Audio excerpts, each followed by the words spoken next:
There's not a lot of things out there that can really remind us mechanical life forms that we're mortal just like anyone else. But one of those things that does remind us of that is the rust sea on Cybertron, a barren wasteland of decaying metal and oxidized, everything. It's just a massive symbol of death. Anyone who goes there is very likely to die. And yet, even in this massive symbol of death, there are things that lurk. Hey everyone, Teletraan 4 here, and here's the tech spec on the Predacon Fossilizer / Fossil Lord Paleotrex, and a brief aside on Skeletor.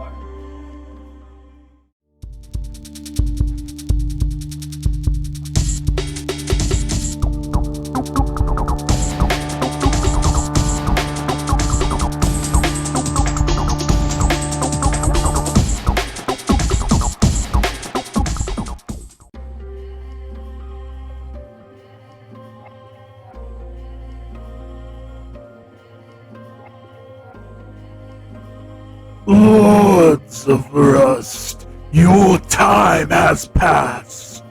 The future will be reclaimed by those of bone and claw.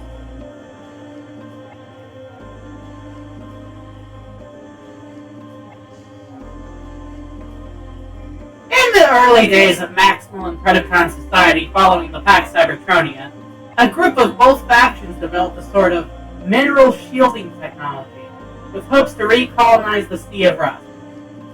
The colonists who adopted this armor technology would take on forms based on fossils from Earth's prehistory and become known as the Fossilizer. Alas, the mineral shielding wasn't enough to deal with the Rust Storm, nor with the subterranean demons rising to the surface within the sea. And so all but 4 of the Fossilizer colonists either fled the sea or, much more commonly, they perished.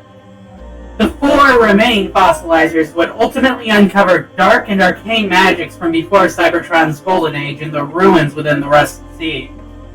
They'd end up dying in a ritual that involved Anglemoth, another name for Dark Energon, and their sparks would become lodged in subspace.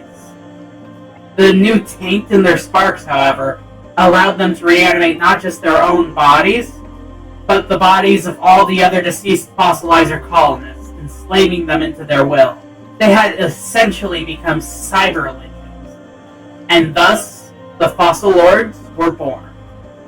Paleotrex in particular has something dwelling within, underneath his hollowed out spark.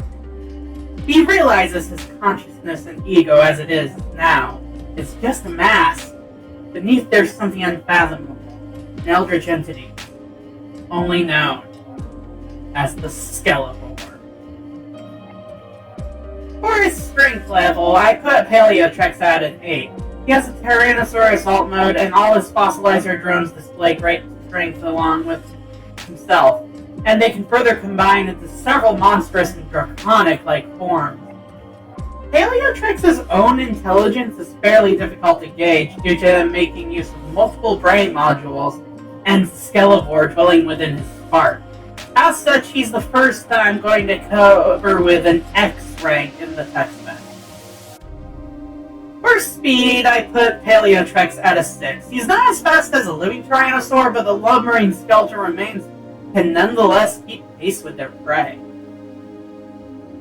For endurance, I gave Paleotrex a 10. Not only is their fossil armor coating their body durable, with their ability to separate into pieces, they're extraordinarily hard to kill.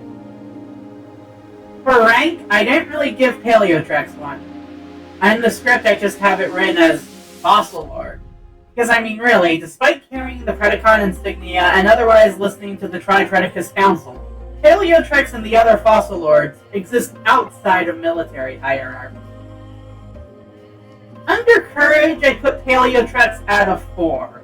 He's a very cautious sort of bot overall after he was revived, very rarely dealing with a situation personally and usually just possessing one of his drones to do so. For firepower, I gave Paleotrex an 8.